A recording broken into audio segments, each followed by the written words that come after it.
आज के वीडियो में हम जानेंगे नॉर्मन कॉन्क्वेस्ट के बारे में। तो नॉर्मन कॉन्क्वेस्ट हुआ था 1066 में। एंड ये जो एक साल है 1066, इस साल में इंग्लैंड के पॉलिटिक्स में काफ़ी ज़्यादा चेंजेस आ चुके थे, जिसकी वजह से ही ये हमारे सिलेबस में इतना ज़्यादा इम्पोर्टेंट है। ओके। तो सबसे पहले इंग्लैंड का जो फाइनल किंग था, मतलब जो एंग्लो सैक्सन किंग था, जो फाइनल वो था एडवर्ड, जिसे हम एडवर्ड द कॉन्फेसर भी कहते थे। तो उसके पास कोई अपना बच्चा नहीं था। एंड इनफैक्ट मैंने पीडीएफ में डाला नहीं है, बट एक्चुअली एडवर्ड का जो ये बच्चा नहीं था ना, उसका जो ये पोजीशन था जहाँ पे उसके पास कोई बच्चा नहीं है, कोई एयर नहीं है, वो अपने इस पोजीशन का काफ़ी ज़्यादा फ़ायदा उठाता था। वो क्या करता था, वो अपना उसका जो सक्सेशन है वो काफ़ी लोगों को प्रॉमिस कर चुका था कि मेरे मरने के बाद तुम बन जाना राजा राजा इंग्लैंड का। मेरे मेरे मरने के बाद तुम बन जाना इंग्लैंड का राजा। तो ये कह के उन्होंने काफ़ी ज़्यादा लोगों को इस बात का प्रॉमिस दिया था कि मेरे बाद तुम बन सकते हो इंग्लैंड का राजा। ओके। तो ऐसे उन्होंने हैरोल्ड गॉडविनसन को प्रॉमिस किया, विलियम ऑफ नॉर्मेंडी को प्रॉमिस किया, हेरल्ड हार्डार्डा को प्रॉमिस किया। एंड इस बच्चे को प्रॉमिस नहीं किया था, बट इसके पास एक राइट था, क्योंकि he was the last heir of our king Edward. Okay, वैसे डायरेक्ट एडवर्ड डायरेक्ट एयर नहीं है, बट इनडायरेक्ट एयर है, क्योंकि वो लास्ट मेल एयर है वेसेक्स का, एंग्लो सेक्सन्स का। ओके। बट वो काफ़ी ज़्यादा यंग था एंड वीक भी था, इसी वजह से उसे साइडलाइन कर दिया गया। ओके, तो उसके बाद छोड़ देते हैं। तो फिर क्या होता है, फिर वार शुरू होता है, क्योंकि आपको पता है जैसे ही कोई कॉन्फ्लिक्ट होता है रिगार्डिंग थ्रोन, वार तो होता ही है। तो सबसे पहले हुआ सितंबर 25 में बैट कहा गया सबसे पहले हुआ सितंबर 25 में बैटल ऑफ स्टैमफोर्ड ब्रिज, जहाँ पे क्या होता है, हैरोल्ड हार्डार्डा को मार देता है। ओके। अब हार्डार्डा एक वाइकिंग था। तो हार्डार्डा को मारने के बाद वाइकिंग का जो एज था इंग्लैंड में वो खत्म हो जाता है। ओके। फिर क्या होता है, सितंबर 28 में जो नॉर्मन किंग है विलियम, वो लैंड करता है इंग्लैंड में फाइट करने के लिए। ठीक है, वो कहाँ पे लैंड करता है, पेवेंसे में, ससेक्स में। ठीक है। और उस वक्त हैरोल्ड का आर्मी पहले ही रिकवर कर रहा था, क्योंकि आपको पता है वो 3 दिन पहले ही एक वार जीत के आया था। ओके। तो सितंबर 28 में नॉर्मन्स आता है, एंड नॉर्मन्स अटैक करता है अक्टूबर 14 में। यह है बैटल ऑफ हेस्टिंग्स, यही है एक्चुअल इंपॉर्टेंट डेट, एक्चुअल जो फैक्ट जो हमें याद रखने की जरूरत है। पहला तो उतना इंपॉर्टेंट है नहीं वैसे। तो बैटल ऑफ हेस्टिंग्स हमें याद रखने की ज़रूरत है।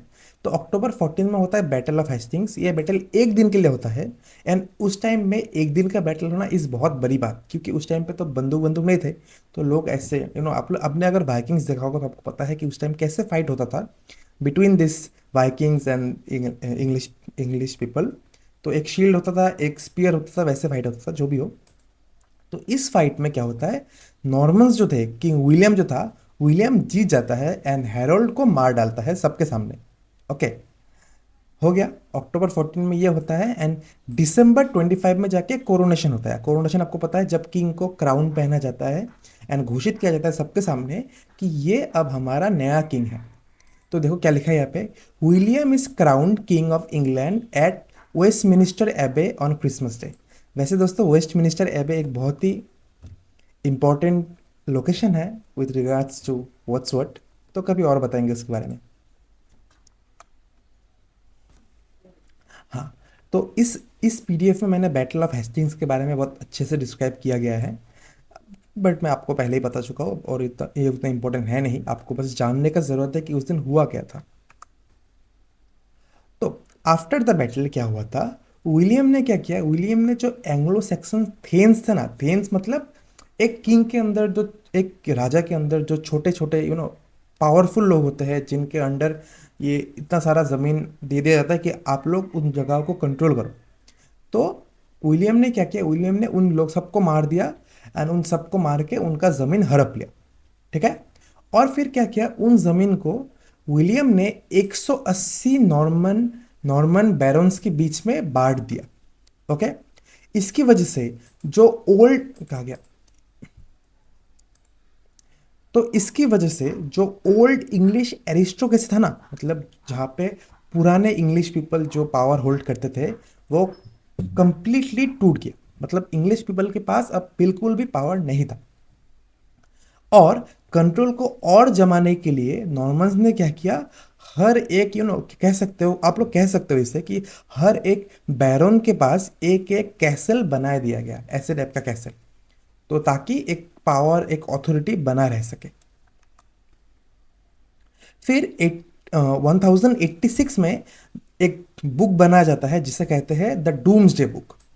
ठीक है। इस बुक में क्या होता था, इस बुक में complete survey of land and life stock का हिसाब रखा जाता था। मतलब कितना, कौन सा जमीन किसके पास है, किसके पास कितना खाना पहुंच रहा है, किसके पास क्या पहुंच रहा है, किसके पास क्या नहीं है, ये इस इन सब का रिकॉर्ड इस बुक में रखा गया, मतलब रखा जाना शुरू हुआ। आपको लोगों को लग सकता है ये तो एक नॉर्मल चीज़ है, कोई भी रिकॉर्ड तो रखा जाएगा ही। ये उस टाइम में सबसे पहला बुक है जहाँ पे इतना अच्छे से ये सब रिकॉर्ड को रखा गया। एंड ये बुक हमें आज भी पढ़ने को मिल सकता है अगर हम उन जगहों पे जाए एंड लाइब्रेरी एक्सेस करें तो ये बुक आज के दिन भी काफ़ी ज़्यादा इंपॉर्टेंट हो चुका है इसलिए। तो फिर उस टाइम में एट द एंड क्या हुआ, इंग्लैंड में तीन लैंग्वेज काम करने लगा। पहला है लैटिन, दूसरा है एंग्लो नॉर्मन फ्रेंच, और तीसरा है इंग्लिश। मैं आपको बताता हूँ कैसे। तो लैटिन यूज़ होता था चर्च अफेयर्स में, एडमिनिस्ट्रेशन में एंड स्कॉलरशिप में, जहाँ पे लोग पढ़ाई करते हैं पोइम्स वगैरह लिखते थे उस टाइम पे, उसमें यूज़ होता था। फिर होता था एंग्लो नॉर्मन फ्रेंच। दोस्तों इसका एक बहुत ही पुराना कनेक्शन है जो मैं आपको शायद कभी किसी और वीडियो में बताऊंगा अगर आप जानना चाहो तो। ओके। तो ये जो लैंग्वेज है, ये लैंग्वेज यूज़ होने लगा रॉयल कोर्ट, मतलब कोर्ट में, जहाँ पे मतलब किंग के साथ बात किया जाता था, एरिस्टोक्रेसी में एंड कोर्टली लिटरेचर में, मतलब कोर्ट के अंदर ही जो लिटरेचर लिखा जाता था, जहाँ पे राजा को पोएम सुनाते थे, कविता सुनाते थे, उन सब जगहों पे ये लैंग्वेज यूज़ होने लगा। एंड इंग्लिश यूज़ होने लगा कॉमन लोगों के बीच। लेकिन दोस्तों ये कॉमन इंग्लिश नहीं था जो पहले यूज़ होता था, ये इंग्लिश काफ़ी ज़्यादा चेंज हो चुका था, ये इंग्लिश इवॉल्व हो चुका था। पहले था ओल्ड इंग्लिश, अभी वो इवॉल्व होते होते, मिक्स होते होते, फ्रेंच लैंग्वेज का साथ मिलाप होते होते वो बन गया मिडिल इंग्लिश। ठीक है। आप अगर देखने जाओ तो रफली इंग्लिश ने ऑलमोस्ट 10,000 नॉर्मन फ्रेंच वर्ड को अपने अंदर ले लिया है, जैसे जज, jury, crown, parliament, army, siege, fashion, feast, ये सब वर्ड फ्रेंच वर्ड है एक्चुअली। इंग्लिश में, स्पेशली ओल्ड इंग्लिश में, पहले इन सबको किसी और नाम से कहा जाता था। तो आई होप आप समझ गए। तो इसीलिए इसीलिए हमारे सिलेबस में नॉर्मन कॉन्क्वेस्ट इतना ज़्यादा इम्पोर्टेंट है, क्योंकि इंग्लिश के जो पॉलिटिक्स है, लैंग्वेज ऑफ पॉलिटिक्स है, हर किसी में चेंज लाता है। सबसे पहले आप लोगों को पता है ओल्ड इंग्लिश पीरियड था। फिर ये जो पीरियड है जहाँ पे विलियम हमारे रूलर है, इसे कहते हैं ट्राइग्लॉसिक पीरियड, जहाँ पे तीन लैंग्वेज यूज होता था। एंड फिर आता है मिडिल इंग्लिश पीरियड 1350 के बाद से, जब हमको जॉफरी चौचर भाई साहब देखने को मिलता है एंड और भी काफ़ी सारे लोग हैं उस टाइम पे, जिसके बारे में शायद हम अगले वीडियो में बात करेंगे। तो लाइक कर देना दोस्तों चैनल को, मतलब वीडियो को लाइक कर देना, चैनल को सब्सक्राइब कर देना। एंड अगर आपको अभी भी कोई डाउट है तो प्लीज़ कमेंट्स में पूछिए।